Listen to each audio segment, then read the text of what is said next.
உங்களுக்கான இன்றைய பிரபஞ்ச வார்த்தை. உனது எதிர்காலத்தை நீயே உருவாக்கு. ஏற்கனவே நடந்து முடிந்ததை நினைத்து வருந்தாதே. எல்லையற்ற எதிர்காலம் உன் முன்னால் விரிந்து பறந்து இருக்கிறது. உன்னிடத்தில் நீ நம்பிக்கை வை. எல்லா ஆற்றல்களும் உனக்குள்ளேயே இருக்கின்றன.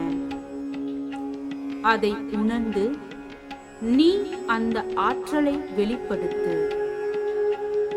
நான் எதையும் சாதிக்க வல்லவன் என்று சொல்.